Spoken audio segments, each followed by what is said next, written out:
ಖಂಡಿತವಾಗಿ ರಿಪೋರ್ಟ್ ಬಂದಿದ್ದೀನೇ ಗೊತ್ತಾಯ್ತು ನನಗೆ. ಒಂದು 3 ತಿಂಗಳಾಯ್ತು ಅಷ್ಟೇ. ಈಗ ಒಂದು 80 ಡೇಸ್ ಆಗಿರಬೇಕು. 9:30ಗೆ ಶಿಸ್ತಾಗಿ ಸೆಟ್ಟಿಗೆ ಬಂದರು. 131 ಮೂವಿ. ನಾನು ಅಲ್ಲಿಗೆ ಬಂದೆ.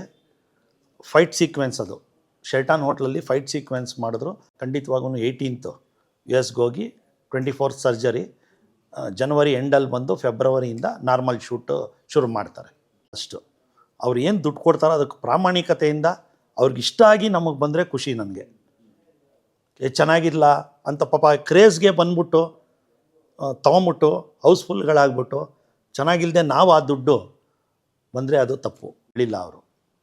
ನನಗೊಂದು ಕತೆ ಉಳಿದಿದೆ ಗುರುವೆ, ಇದನ್ನು ನಾನು 3-4 ವರ್ಷದಿಂದ ವರ್ಕೌಟ್ ಮಾಡ್ತಿದ್ದೆ, ಈಗ ಶೇಪ್ ಅಪ್ ತೊಗೊಂಡಿದೆ, ಹೇಳ್ತೀನಿ ಅಂತ ಹೇಳಿದ್ರು. ಖಂಡಿತ ಇದು ತುಂಬ ಎಕ್ಸೈಟ್ಮೆಂಟ್ ಇದೆ, ಯಾಕಂದರೆ ಇದು ಮೇಕಿಂಗ್ ಹಂಗಿದೆ. ಆಮೇಲೆ ಉಪೇಂದ್ರ ಅವ್ರ ನಿರ್ದೇಶನ. ನನಗೂ ಈ ಆಡಿಯನ್ಸ್ಗೆ ಏನೊಂದು ಕುತೂಹಲ ಇದೆಯೋ ಸೇಮ್ ನನಗೂ ಇದೆ.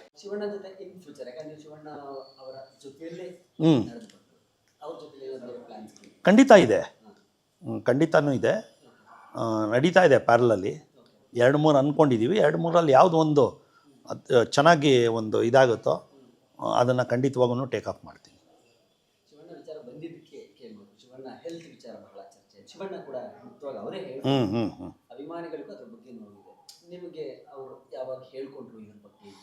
ಖಂಡಿತವಾಗಿ ರಿಪೋರ್ಟ್ ಬಂದಿದ್ದೀನೇ ಗೊತ್ತಾಯ್ತು ನನಗೆ. ಒಂದು 3 ತಿಂಗಳಾಯ್ತು ಅಷ್ಟೇ. ಈಗ ಒಂದು 80 ಡೇಸ್ ಆಗಿರಬೇಕು.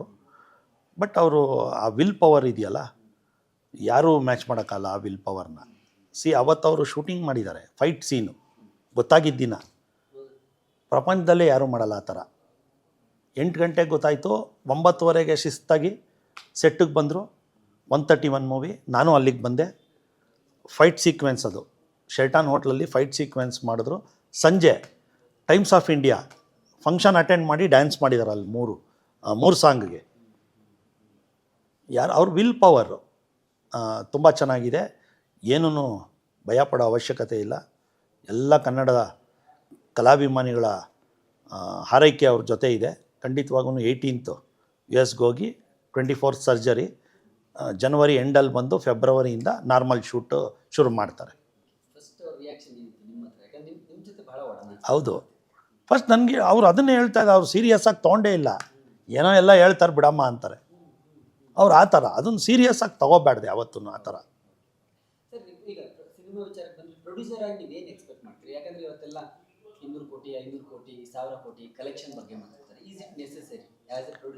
ನಾನು ಹೇಳೋದು, ನಾವು ಮಾಡಿರೋದು ಜನಗಳಿಗೆ ಇಷ್ಟ ಆಗಬೇಕು ಫಸ್ಟು. ಅವ್ರು ಏನು ದುಡ್ಡು ಕೊಡ್ತಾರೋ ಅದಕ್ಕೆ ಪ್ರಾಮಾಣಿಕತೆಯಿಂದ ಅವ್ರಿಗೆ ಇಷ್ಟ ಆಗಿ ನಮಗೆ ಬಂದರೆ ಖುಷಿ ನನಗೆ.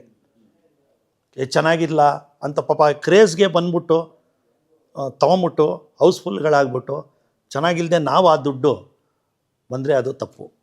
ಜನಗಳಿಗೂ ಅವ್ರು ಕೊಟ್ಟಿರೋ ಏನು ದುಡ್ಡು ₹200, ₹250 ಈಗ ತುಂಬ ದೊಡ್ಡದೇ. ಈಗ ಅದಕ್ಕೆ ಸತ್ಯ ಒದಗಿಸ್ಬೇಕು ನಾವು ಅನ್ನೋದು ಒಂದು ನನ್ನ ಮುಂಚೆಯಿಂದನೂ ಅದೇ. ಕಲೆಕ್ಷನ್ ಎಷ್ಟು ಅನ್ನೋದು ಮ್ಯಾಟ್ರ್ ಆಗಲ್ಲ. ಅವ್ರು ತೃಪ್ತಿ ಆದ್ರೆ ₹200-250 ಕೊಟ್ಟು ಬಂದಿರೋರು ತೃಪ್ತಿ ಆದ್ರೆ ಅನ್ನೋದು ಒಂದೇ ನನಗೆ ಒಂದು. ಆಮೇಲೆ ಥಿಯೇಟ್ರಲ್ಲಿ ಟಿಕೆಟ್ ಕೊಡೋನಿಂದ ಹಿಡಿದು ಸೈಕಲ್ ಸ್ಟ್ಯಾಂಡ್ ಅವನಿಂದ ಹಿಡ್ದು ನಮ್ಮ ಪೋಸ್ಟರ್ ಅಂಟಿಸ್ತಾರಲ್ಲ ಅವರೆಲ್ಲ ಮುಖ್ಯ ನನಗೆ ಯಾವತ್ತೂ. ಅವ್ರು ಚೆನ್ನಾಗಿ ಖುಷಿಯಾಗಿದ್ದರೆ ನಾವು ಸಿನಿಮಾಗೆ ಎಂಟ್ರಿ ಕೊಟ್ಟಾಗ ಖುಷಿಯಿಂದ ನೋಡ್ತಾರೆ ನಮ್ಮನ್ನ. ಯಾಕಂದರೆ ನಿಮಗೆ ಸೈಕಲ್ ಸ್ಟ್ಯಾಂಡಲ್ಲಿ ಪಾಪ ಏನು ಬರದೆ ಹೋದರೆ ಅವ್ರಿಗೂ ದುಡ್ಡು ಸಿಗಲ್ಲ. ಟಿಕೆಟ್ ಕೊಡೋನಿಗೆ ಅದನ್ನು ನಂಬ್ಕೊಂಡು ಎಷ್ಟೋ ಕುಟುಂಬಗಳಿರ್ತಾರೆ. ಪೋಸ್ಟರ್ಸು, ಆಮೇಲೆ ಡೆಕೋರೇಷನ್ಸು, ಕಟೌಟ್ ಅವರೆಲ್ಲ ಖುಷಿಯಾಗಿದ್ದರೆ ನನಗೆ ತೃಪ್ತಿ ಆದಂಗೆ. ಪ್ಯಾನ್ ಇಂಡಿಯಾ ಬಂದ ಮೇಲೆ ಕನ್ನಡ ಮಾರ್ಕೆಟ್ ಬೆಳೀತು. ಖಂಡಿತ ಸಣ್ಣ ಪುಟ್ಟ ಸಿನಿಮಾಗಳಿಗೂ ತುಂಬಾ ದೊಡ್ಡ ಮಟ್ಟದಲ್ಲಿ ಎಫೆಕ್ಟ್ ಆಗಿದೆ. ನಿಮ್ಗೆ ಏನು ಅನ್ಸುತ್ತೆ ಆಸ್ ಒಬ್ಬ ದೊಡ್ಡ ಪ್ರೊಡ್ಯೂಸರ್ ಆಗಿ ಕನ್ನಡದಲ್ಲಿ? ಕರೆಕ್ಟ್. ಅದು ಫಸ್ಟು ನಾವು ನಿರ್ಮಾಪಕರು ನೋಡ್ಬೇಕಾದ್ರೆ ಇದು ಪ್ಯಾನ್ ಇಂಡಿಯಾಗೆ ತಲುಪೋ ಸಬ್ಜೆಕ್ಟಾ ಅಂತ. ನಾನು ಹೇಳಿದ್ನಲ್ಲ, ಇದನ್ನು ಯಾವಾಗ ಉಪ್ಪಿ ಸರ್ ಹೇಳಿದ್ದು ಫಸ್ಟು ಪ್ಯಾನ್ ಇಂಡಿಯಾ ಅಂತ ಹೇಳಿಲ್ಲ ಅವರು. ನನಗೊಂದು ಕತೆ ಉಳಿದಿದೆ ಗುರುವೆ, ಇದನ್ನು ನಾನು 3-4 ವರ್ಷದಿಂದ ವರ್ಕೌಟ್ ಮಾಡ್ತಿದ್ದೆ, ಈಗ ಶೇಪ್ ಅಪ್ ತೊಗೊಂಡಿದೆ, ಹೇಳ್ತೀನಿ ಅಂತ ಹೇಳಿದ್ರು. ಆ ಥರ ಅದು ಹೇಳಿದಾಗ ನಮಗೆ ಅನ್ನಿಸ್ಬಿಡ್ತು, ಇದು ನಮ್ಮ ಪ್ರಾಂತ್ಯಕ್ಕೆ ಮಾತ್ರ ಸೀಮಿತ ಆಗಲ್ಲ ಇದು. ಈ ಕತೆ ಪ್ರಪಂಚದಲ್ಲಿ ಎಲ್ಲ ನೋಡಿದ್ರೂ ಅರ್ಥಕೊಳ್ಳೋ ಅಂಥದ್ದಿದೆ. ಈ ಥರ ಈ ಸಬ್ಜೆಕ್ಟ್ಗಳು ಈ ಥರ ಬಂದಾಗ ಮಾಡಿದ್ರೆ ಚೆನ್ನಾಗಿರುತ್ತೆ. ಸೊ ನಮ್ಮ ನೇಟಿವಿಟಿನ ತೊಗೊಂಡೋಗಿ ಪ್ಯಾನ್ ಇಂಡಿಯಾ ಇದು ಮಾಡ್ತೀನಿ ಅಂದರೆ, ಎಕ್ಸಾಂಪಲ್ ತೊಗೊಳ್ಳಿ, ನಾವು ಈ ಕಡೆ ಮೈಸೂರು ಭಾಗದವರು ಮುದ್ದೆ ತಿಂತೀವಿ. ನಮ್ಮಲ್ಲೇ ಇಲ್ಲಿ 200 ಕಿಲೋಮೀಟ್ರ್ ಹೋದರೆ ಜೋಳದ ರೊಟ್ಟಿ ತಿಂತಾರೆ. ಇಷ್ಟು ವ್ಯತ್ಯಾಸ ಇರಬೇಕಂದ್ರೆ ನಮ್ಮ ಕತೆನ ನಾರ್ತ್ ಇಂಡಿಯಾ ಅವರು ನೋಡ್ತಾರೆ ಅನ್ನೋದು, ಕತೆ ಯೂನಿವರ್ಸಲ್ ಆಗಿದ್ದರೆ ನೋಡ್ತಾರೆ. ಇಲ್ಲಾಂದರೆ ನಮ್ಮ ಕತೆನ ನಾವು ಪ್ಯಾನ್ ಇಂಡಿಯಾ ಮಾಡ್ತೀವಿ ಅಂತ ಹೋದರೆ ಕೆಲವು ಆಭಾಸಗಳಾಗುತ್ತೆ ಅಂತ ನನ್ನ ಭಾವನೆ.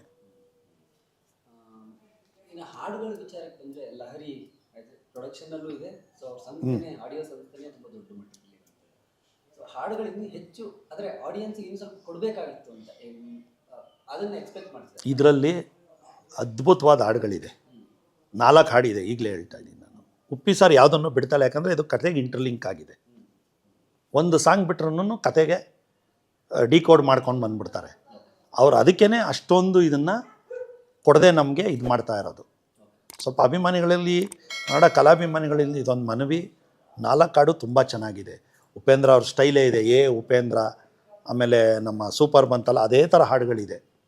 ಇದೇನೆಂದರೆ ಕತೆಗೆ ಇಂಟರ್ಲಿಂಕ್ ಆಗಿರೋದ್ರಿಂದ ಅವರು ಯಾವುದೇ ಸಾಂಗ್ನ ಫುಲ್ ಬಿಡ್ತಾ ಇಲ್ಲ. ಎಷ್ಟು ಸ್ಕ್ರೀನ್ಸು, ಹೇಗೆ ರಿಲೀಸ್ ಪ್ಲಾನ್ಸ್ ಏನು? ಅದೇ ಎಲ್ಲ ಕಡೆ ಈಗ ನೀವೇ ನೋಡಿರ್ಬೋದು, ಇಲ್ಲಿ KVN ಅವ್ರು ರಿಲೀಸ್ ಮಾಡ್ತಾಯಿದ್ದಾರೆ, ಒಂದು ಬ್ರ್ಯಾಂಡೆಡ್ ಕಂಪನಿ ಗೀತಾ ಆರ್ಟ್ಸು, ಭಾಳ ಇತಿಹಾಸ ಇರೋವಂಥದ್ದು, 50 ವರ್ಷದ್ದು. ಅಲ್ಲು ಅರವಿಂದ್ ಅವರ ಕಂಪ್ನಿ ಇದೆಲ್ಲ. ಇವರೆಲ್ಲ ಅಲ್ಲು ಅರವಿಂದ್ ಅವರಾಗ್ಬೋದು, ಸಂಜಯ್ AP ಇಂಟರ್ನ್ಯಾಷನಲ್ ಆಗ್ಬೋದು, ಆಮೇಲೆ ಝೀ ಸ್ಟುಡಿಯೋಸು, ಇವರೆಲ್ಲ ಮನೋಹರ್ ಸರ್ ಸ್ನೇಹಿತರುಗಳು. ಬಿಸ್ನೆಸ್ಗಿಂತ ಹೆಚ್ಚಾಗಿ ದೇ ಆರ್ ಆಲ್ ಮನೋಹರ್ ಅವ್ರ ಸ್ನೇಹಿತರು, ಮನೋಹರ್ ಸರ್ ಅವರ ಸ್ನೇಹಿತರು. ಆದ್ದರಿಂದ ಇದನ್ನು ಅವ್ರದ್ದೇ ಸಿನಿಮಾ ಥರ ಅವರು ಕೇರ್ ತೊಗೊಂಡು ಎಲ್ಲ ಕಡೆಯೂ ಇನ್ಕ್ಲೂಡಿಂಗ್ ಪಬ್ಲಿಸಿಟಿ ಮತ್ತು ಥಿಯೇಟರ್ಸ್, ಬೆಸ್ಟ್ ಥಿಯೇಟರ್ಸ್ ಮಾಡೋಕ್ಕೆ ಇದು ಮಾಡ್ತಾ ಇದ್ದಾರೆ. ವರ್ಕ್ ಪ್ರೋಸೆಸ್ಸಲ್ಲಿದೆ.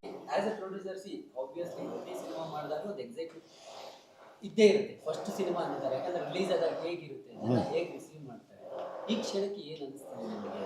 ಖಂಡಿತ ಇದು ತುಂಬ ಎಕ್ಸೈಟ್ಮೆಂಟ್ ಇದೆ, ಯಾಕಂದರೆ ಇದು ಮೇಕಿಂಗ್ ಹಂಗಿದೆ. ಆಮೇಲೆ ಉಪೇಂದ್ರ ಅವ್ರ ನಿರ್ದೇಶನ, ನನಗೂ ಈ ಆಡಿಯನ್ಸ್ಗೆ ಏನೊಂದು ಕುತೂಹಲ ಇದೆಯೋ ಸೇಮ್ ನನಗೂ ಇದೆ. ಯಾಕಂದರೆ ನಾನು ಫುಲ್ ಇದರಲ್ಲಿ ನೋಡಿಲ್ಲ, ಇನ್ನೂ ವರ್ಕ್ ನಡೀತಾ ಇದೆ. ನೀವು ಹೇಳ್ದಂಗೆ ಇನ್ನೂ ಯಾರಿಗೂ ತೋರಿಸಿಲ್ಲ, ಕಡೆ ಮೂಮೆಂಟ್ವರೆಗೂ ಏನಾದ್ರು ಮಾಡ್ತಾ ಇರ್ತಾರೆ. Thank you.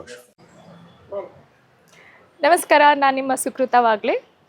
ಡೈಲಿ ಮಾಧ್ಯಮ ಇವರ ಯೂಟ್ಯೂಬ್ ಚಾನಲ್ನ ನೀವು ಸಬ್ಸ್ಕ್ರೈಬ್ ಮಾಡಿ, ಹಾಗೂ ನಮ್ಮ ಕನ್ನಡ ಇಂಡಸ್ಟ್ರಿ ಬಗ್ಗೆ ಅಥವಾ ಯಾವುದೇ ನ್ಯೂಸ್ ನಿಮಗೆ ಲೇಟೆಸ್ಟ್ ಆಗಬೇಕಂದ್ರೆ ಇವ್ರನ್ನ ಫಾಲೋ ಮಾಡಿ, ಲೈಕ್ ಮಾಡಿ. ಇನ್ಸ್ಟಾಗ್ರಾಮಲ್ಲೂ ಫೇಸ್ಬುಕ್ಕಲ್ಲೂ ಇದ್ದಾರೆ. So all the best.